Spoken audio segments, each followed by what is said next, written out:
Une personne ayant des troubles mentaux en islam. Dans l'islam, la justice d'Allah est parfaite et sa miséricorde est infinie. Mais qu'en est-il des personnes atteintes de troubles mentaux ou qui n'ont jamais pu exercer pleinement leur conscience? Que leur réserve l'au-delà? Dans cette vidéo, nous allons explorer ce sujet en profondeur en nous appuyant sur le Coran, les hadiths et les avis des savants, tout en répondant à la question centrale. Une personne souffrant de troubles mentaux va-t-elle directement au paradis? Tout d'abord, venons à la responsabilité individuelle en islam. La définition de la responsabilité en islam se trouve dans ce verset clé. Allah n'impose à aucune âme une charge supérieure à sa capacité. Sourate Al-Baqarah, verset 286. Les savants expliquent que la responsabilité, taklif en arabe, dépend de la raison et de la capacité mentale. Le concept même de la raison dans la charia. Voici un hadith rapporté par Ali ibn Abi Talib radiyallahu anhu. La plume des anges qui enregistre est levée pour 3 types de personnes. Celui qui dort jusqu'à ce qu'il se réveille, l'enfant jusqu'à ce qu'il atteigne la puberté, et le fou jusqu'à ce qu'il retrouve sa raison. Sunan Abu Daoud, numéro 4403. Sahih selon Al-Albani. Une personne mentalement incapable est exemptée des obligations religieuses, venant au statut des personnes avec des troubles mentaux. Premièrement, distinction entre naissance et événement au cours de la vie. Une personne née avec des troubles mentaux graves n'a jamais été soumise au taklif. Une personne devenue folle après une période de lucidité. Ses actions antérieures restent valides et elle est jugée selon sa période de responsabilité. Voici des preuves supplémentaires dans le Coran et les hadiths. Voici un verset sur la miséricorde d'Allah. Et ton Seigneur n'est point injuste envers ses serviteurs. Sourate Fussilat, verset 46. Celui à qui Allah veut du bien, il l'éprouve.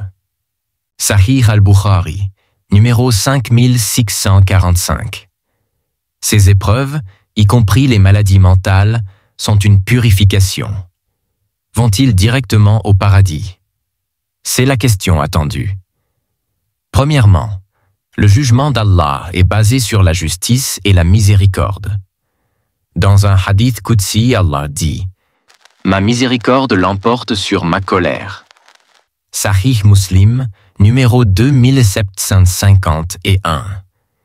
Si une personne n'a jamais eu de capacité mentale, elle est jugée selon sa condition. Deuxièmement, le cas de l'enfant et des incapables mentaux. Ibn Kathir, dans son tafsir, rapporte qu'ils seront testés au jour du jugement. Un feu leur sera présenté, et ils devront obéir en y entrant comme acte symbolique d'obéissance à Allah. Ceux qui obéissent seront sauvés. Troisièmement, avis des savants contemporains. Cheikh Ibn Baz a dit « La personne mentalement incapable depuis la naissance est sous la miséricorde d'Allah et entre au paradis directement. » Cheikh Al-Uthaymin a dit « Allah jugera chacun selon son état et sa capacité. » Voici à présent les enseignements à tirer. Premièrement, la responsabilité de la communauté envers ces personnes.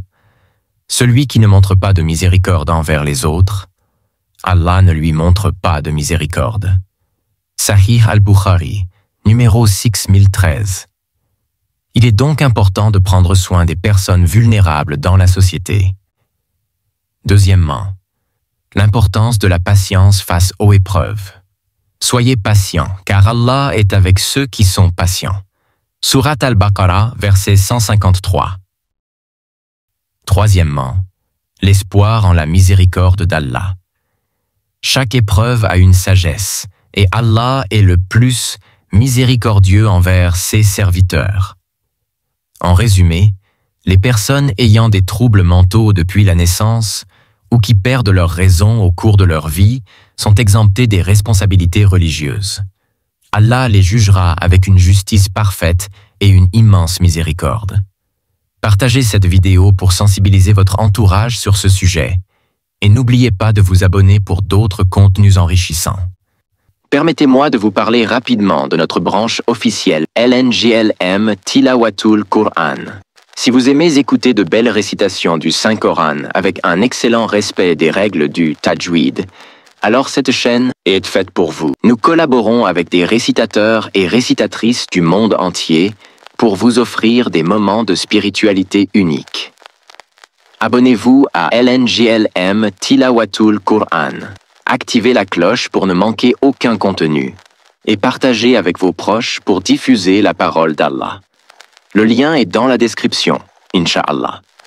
Si cette vidéo vous a été bénéfique, je vous invite à liker et à vous abonner pour rejoindre notre communauté inspirée par la science islamique et les rappels bienveillants. Grâce à vos likes et abonnements, l'algorithme permettra à cette vidéo d'atteindre encore plus de musulmans francophones qui, comme vous, pourraient en tirer profit. En soutenant cette chaîne, vous devenez acteur de notre mission pour répandre davantage de bien autour de nous. Merci du fond du cœur à ceux qui nous suivent et soutiennent notre travail. Chaque geste compte et nous aide à toucher plus de cœurs. Alors, n'hésitez pas à liker et à vous abonner pour ne rien manquer. Barakallahu fikum.